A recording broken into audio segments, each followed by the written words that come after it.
listeners. Joining us on Strike a Chord is five-piece alt-indie rock band from Charlotte, North Carolina, is leaving for Arizona live on the Chris Collins Show, Millennial Talk Show. Also, check out our brand new podcast called Off the Fret, featuring the Phoenix Within. More music talk. Out now wherever you listen to podcasts and YouTube. And we got quite the motley crew here. Here we are. We got the whole band with us. How are you guys doing? Good. How you going?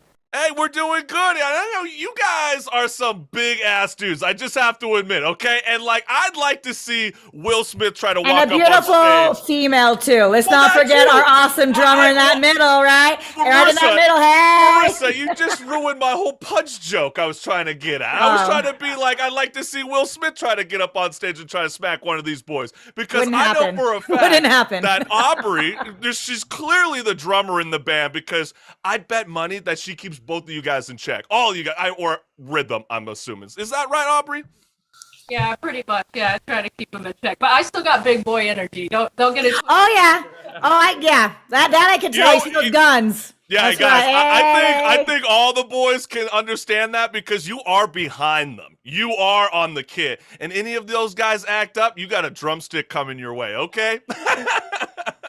But guys, you guys are a band from Charlotte, North Carolina, which begs the question. I mean, where did the idea for the band name Leaving for Arizona come from? Because I kept thinking of the joke of Joakim Noah when he was on the press talking about the Cleveland Cavaliers, and he goes, who the hell thinks of Cleveland? No one thinks about going on vacation to, Cleveland. There's nothing to do there. That's how I felt about Arizona. What are you going to do? Turn into a Pink Whitney bottle when you show up in Arizona and go hang out in Laughlin? No, Chris legitimately was like, it's leaving from Arizona at first, because we couldn't understand why anybody would want to go to Arizona. Exactly.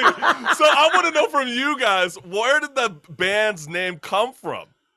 Well, we had a bass player back in the day. Aubrey and I played in a band together, and he was the bass player. And when we started, school, way back now.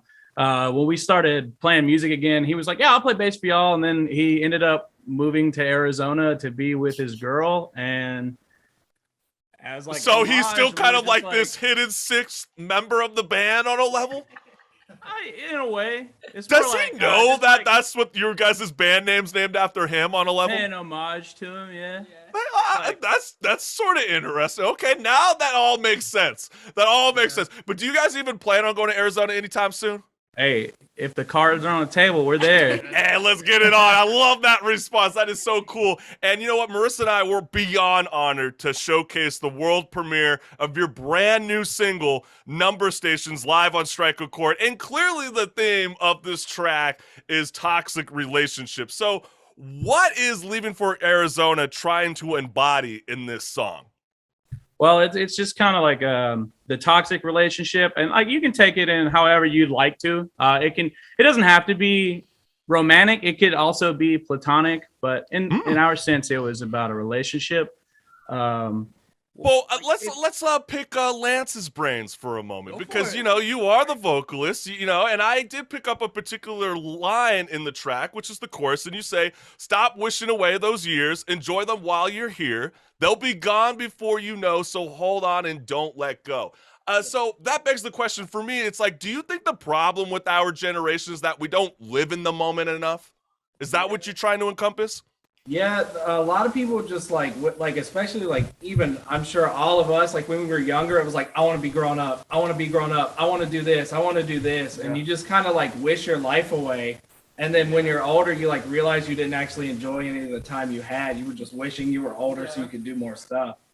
Is it sometimes that, people kind of struggle with that instant gratification? Is that something that Number Station is trying to encompass? Yeah, I would say so. Probably just always wanting quick gratification. Or you always want to be happy. When times get hard, don't wish away the bad times and only want to get to the good parts of your life, because sometimes there's lessons to be learned in the bad times.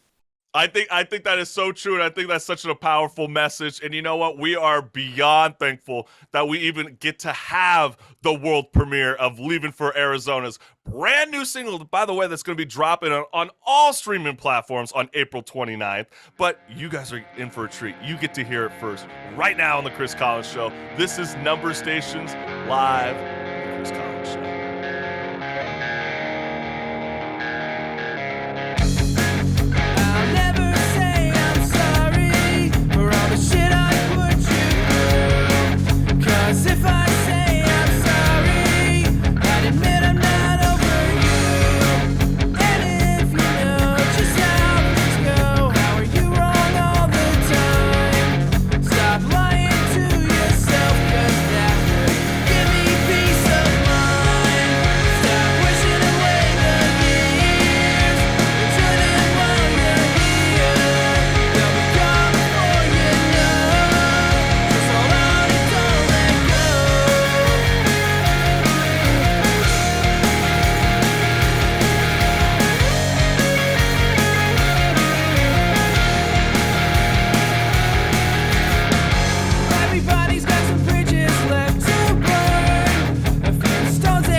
That's what's good. That is the world premiere of Leaving for Arizona's brand new single, Number Stations. We absolutely love it, man. Love That it. is so Like, freaking love cool. it. Really and, cool. And this is Strike a Chord, where if you physically or digitally pick up that record, you're going to know these tracks. And we got the five-piece alternative indie rock band from Charlotte, North Carolina, here with us now. They are Leaving for Arizona. And when you guys are coming up with new material, what tends to come first? Is it the lyrics or is it the song melodies? Definitely melodies. Definitely melodies. Definitely the melodies. You know, is it something because of maybe Lance is doing that's throwing up the game? Lance, do you want to defend yourself from the rest of the crew? Yeah, usually what it is I find it easier to get the vibe of the music from the rest of the band and write to that than for me to come in just with lyrics and try to have them fit that mold. Okay, so do you guys like collaboratively like join in together, like discussing like the sort of theme that you're feeling when it comes to the guitar melodies? Because I'm sure, you know, Cameron, you're the bassist too. I mean, you're kind of keeping the bass line in check. You might have an idea that you might want the rest of the guitarists to kind of sway with you. I mean, how does that explain to anybody that's not familiar with trying to assemble a song together? Well, I mean, thankfully, the whole band is open to any ideas. So really what we do is when we would sit together, you know, we come up with the melody, you know, come up with bass line, drum line, stuff like that. And it makes it very easy to kind of mesh everything together. And then, you know, then you got the lyrics. And before you know it, you have a song. Yeah, I think that is so cool. You make it sound so easy. Like, here I am, like, I'm not musically talented at all. And I'm like, and it's just like that. And then you have a song. Like, I love that. You just do a pre-chorus, chorus first, and then pre-chorus, chorus. Have amazing band members and an awesome drummer, you know. Yeah, I mean, it really does help out when everybody is so musically talented, clearly like Leaving for Arizona is. And the next track that we're about to be playing from you guys is Deja Vu, which is a song about trying to save a relationship that's clearly not working out. I mean, at least that was my take. I mean, how would you guys say? I hear giggles. So what's going on? Is that the overall thing, or is this a particular story around one member? Not really. We just have a common theme going, and it's unintentional, but like writing through like life experiences, it just kind of comes out a lot of the time. Kind of a pool of our experiences, really. Yeah, because it's from all different corners of the band just pitching in. Okay, well, if that's the case, then what does Deja Vu mean to you? Pretty much what you said. It's about like kind of going through the motions constantly with the same person over and over and over and over, whether good or bad. Yeah, so basically you guys are trying to encompass the idea that like sometimes there's instant chemistry when you first date somebody. You know, everything seems to be so perfect, almost as if you've known that person longer than you have dated, right? I mean, is that something that the message of this song's trying to, you know, say to that listening audience? Absolutely. I love it. I like how you guys are just like, come on, man. Don't put me on the spot with my dating lifestyle. I know, you're like, whatever meaning you want, whatever mening you want, you can have. No, you guys are like, come on, man. Don't get into my dating sex life. Just let the music speak for itself, man. Come on, man. And I think that's cool. I mean, I think that's always kind of fascinating about certain artists like you guys yourself, where you guys kind of leave the song to be kind of like an open book. You create your own next chapter when you hear this track. And let's have the CCS family experience that same feeling as well. So we are about to be playing your guys' lyric video for Deja Vu live on the Chris College Show, Millennial Talk Show.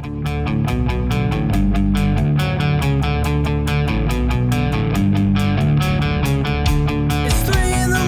and I feel like I've been here before. You packed your things again and walked out the door. Try my best to be everything you asked for. I've given all I got and I just can't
Yeah, that's what's good. That is Leaving for Arizona, and that is their track Deja Vu. If you want to listen to it, go on streaming platforms. It's on their amazing EP called Missing Out, and we got the band with us now on Strike a Chord, where if you physically or digitally pick up that record, you guys are going to know these tracks. And let's throw it off to Alex here for a moment. Alex, I want to know from you, what are some of the plans that Leaving for Arizona's got going on coming into the summertime of 2022? Right now we have, I think, 2 shows planned right now. Hey, that's what's good. I mean, how has it been during the pandemic? Has it been quite challenging, I'm assuming? And how did you guys kind of leap over those obstacles? Yeah, for sure. When we got together in 2020, it was extremely rough just trying to get everybody together to get things, to try to work on stuff. It kind of helped us in a bit to where we could spend some more time together. Yeah, I kind think of that's so develop our true. sound and connect. But Yeah, and like, let's throw it off to you, Aubrey. I see that you guys are all in a room together right now, but do you guys have your own recording space? I mean, where do you guys go to practice when maybe you guys might not have rehearsal spaces out in North Carolina? I don't even know what the music scene's like over there. I mean, how do you guys make it happen? We're really fortunate. We're actually sitting in our practice space right now. It's like a practice place / recording studio. It's a big space that used to be Cameron's grandpa owned it as a printing shop. Oh, okay.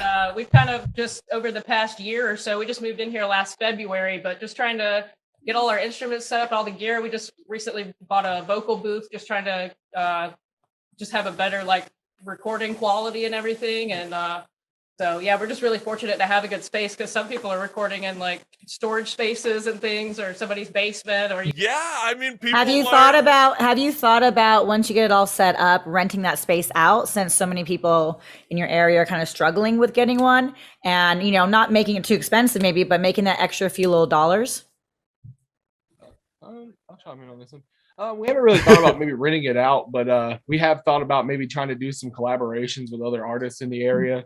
Because trying to find recording time is most definitely difficult to get around here. You say in California or Atlanta, you have, quite a bit of a music scene and there's recording studios everywhere. Everywhere. Right. Other than mom and pop stuff, a guy, at his house just for a hobby, you don't really have anything commercial wise here. And it's also very expensive, a lot of Yes. time and a lot of money per hour to go and try to record something. So that's why we've taken the initiative to try to do as much as we can ourselves just to kind of save money anywhere that we can. Yeah, I think that's such a very real thing. And I know with what you guys are doing right now, including the amazing single Number Stations, is there any development happening? Is there anything that you can tell us right now? I mean, are you guys currently working on a brand new record? Is there an EP or an album in the mix? I mean, spill the beans. Let us know what's good. Well, we're talking about actually, we just finished recording another single. And there we go. We've been tossing the idea around to put out another EP. Okay. We just like doing smaller releases because I feel like it's more engaging with people when they got one thing to look forward to. Is that because you guys are going off this understanding because of how streaming services work? Because I know the first person I could think of is Ronnie Radke. I mean, I love his band Falling in Reverse, but I can't stand that he's always dropping singles. I'm like, where's the album? See, I love singles. I'm a single girl. I love that, like, ooh, a new song. Ooh, a new song. Like, I am that person. Clearly, Marissa and I were on the complete polar opposites on how we feel about this. I feel like that's very much a hip-hop direction. Well, but how do you guys feel? I mean, nowadays, you don't see people really going, like, you go to FYE and they only sell used records now. Like, you don't really go out there and buy an album anymore. I mean, you listen to, I think people are more like they'll tear down an album a lot harder than they will a single. And so like our idea is we can put out singles throughout the year and then we can put something out at the end, or we can put out another single and then hit you with 2 tracks. Ariana Grande does that. FYI, I just want you to say every song is a single. Favorite artist. Yay! See, I knew it. See, We're together. it's all full circle. I see where you guys are going with this. But you know what, guys? The last song that we'll be showcasing on Strike a Chord is Conversations, which brings me like this early 2000 vibes, which I think is so cool. You guys got beautiful guitar riffs, flawless drumming, and let's not forget about the bass. We all need a bass player in the band, and that bass line is killer. I love it, my man. But Lance, you guys guys got something special going on with this, and I know you guys are referencing in this track friends, family, or is it both? I mean, what did you want us to interpret when we listen to this track?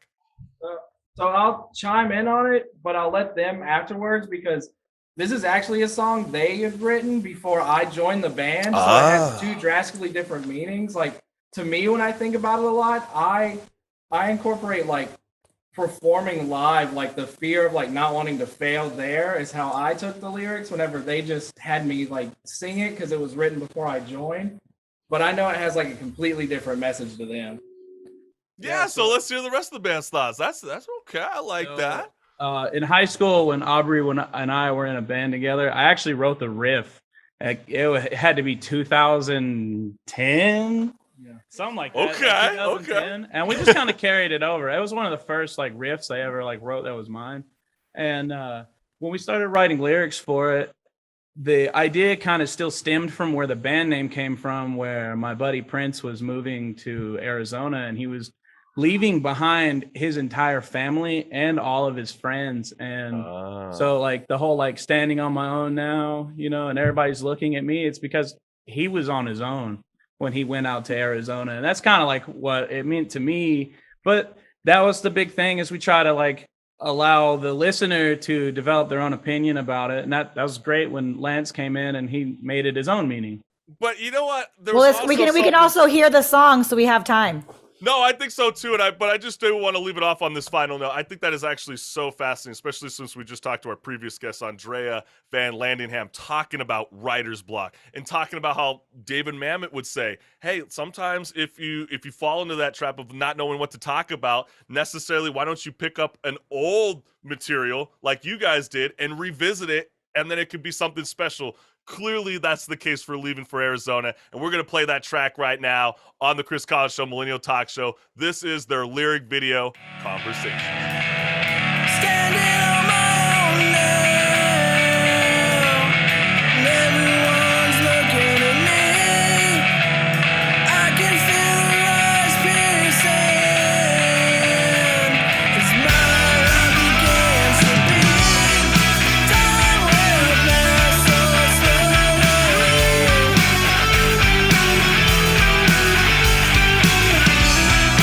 Time will pass so slowly.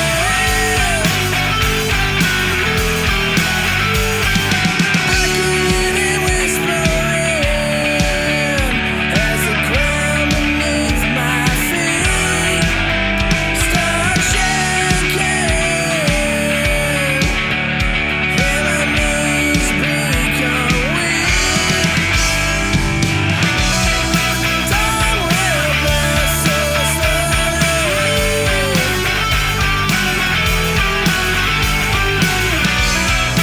Time will pass so slowly. They can feel my fear in my bones, I believe. So take a deep breath, let it out in relief. Time will pass so slowly.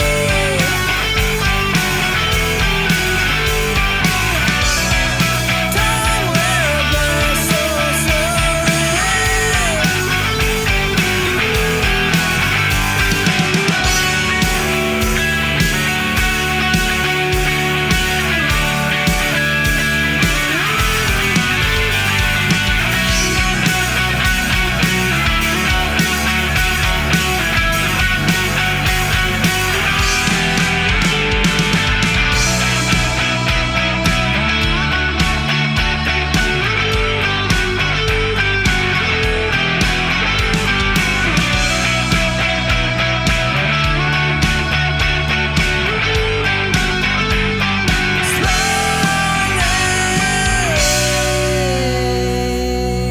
And that's what's good. That is their track, Conversations, and we have Leaving for Arizona. Thank you guys so much for joining us. And Aubrey, continue to keep these boys in rhythm. Keep them in check. Hold the fort down for us. We're so excited for the future of you boys and girls and let us know what's good in the future. And thank you again for joining the Chris Collins Show Millennial Talk Show.